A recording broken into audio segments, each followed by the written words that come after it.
Mr. Speaker, it's looking more and more like the Residential Tenancy Act isn't coming this sitting, and given how many people in Summerside are being impacted by huge rent increases, that's really worrying to me. Question to the Minister of Social Development and Housing. Given how expensive everything is right now, do you really think Islanders can afford to wait for better rental protections? Minister of Social Development and Housing. Well, thank you, Mr. Speaker. So the current Rental of Residential Properties Act is one that has been in place for 30 years. And as we know, Prince Edward Island is pretty much the only jurisdiction in Canada, province-wise, that has rent controls. And that has served us well, and it continues to serve us well in that way. Mr. Speaker, it's no secret that the official opposition has been advocating really strongly for tenants, not so much for landlords. They really want tenants to have better protections. And in fact, there are a lot of increased protections for tenants in the Residential Tenancy Act. Mr. Speaker, we have to make sure we ensure the supply of housing, and we ensure that landlords can provide those as well. And that's what we're going to do, and we're going to continue working till we get the legislation right. Thank you. Summerside-Wilmot.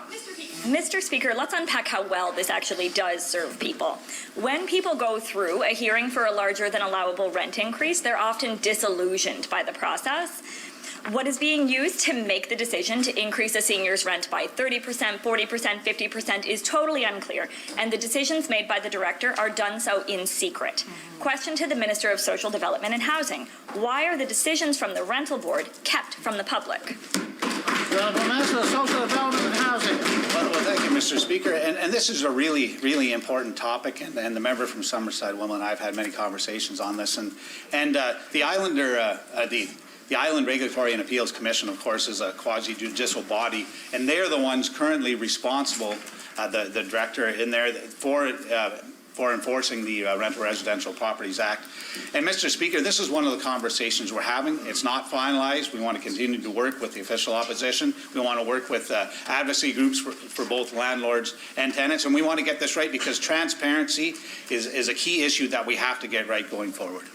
Summerside-Wilmot. Mr. Speaker, the legislation says landlords are entitled to make a return on their capital investment, but it appears that we're considering the market value of properties in that calculation, and that's problematic because landlords hire someone to do a valuation, they pay that person, so there's a conflict of interest there, but it also means that a capital investment can increase without any meaningful improvements to the unit for the tenant.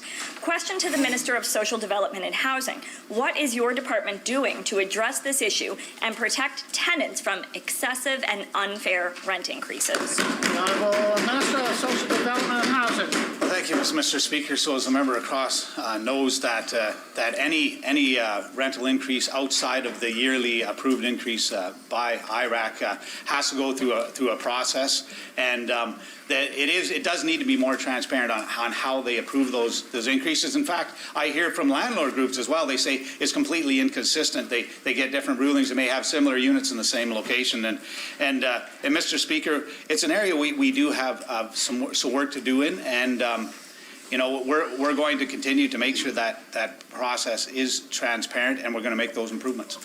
Summerside-Wilmot. Mr. Speaker, anyone who has gone through that process knows that there are multiple flaws in it. So the minister better not stand in this House and say, we've got a process, we've got a process. This bill has been waiting to be brought to the floor for 2 years. And in the meantime, you know, because we have had many conversations on this, that it is desperately impacting people's lives. Final question to the same minister. While we're waiting for you to get this bill to the House, are you considering any interim protections, like putting a cap on how much that above the allowable increase can be so people are not priced out of their homes? Minister of Social Development and Housing. Well, thank you, Mr. Speaker. So I don't have to remind the member of the history of this act. It was in for 30 years. We've seen unprecedented market conditions and increases in housing across the province, and the act is frankly not standing up under that sort of pressure. Mr. Speaker, the previous administration chose to outsource the development of a new act to a third party without any consultations. I made sure that we actually brought it over into the Department of Social Development and Housing, got policy experts working on it. We've been doing that for a year, Mr. Speaker. It's been 1 year. And Mr. Mr. Speaker, we're not where we need to be yet. And we need to do exactly the things you're talking about. In the interim, Mr. Speaker, nothing's off the table. And if you have some specific suggestions, I would take them. It's something we've discussed in the department. We don't have anything we're ready to bring forward at this time. Thank you.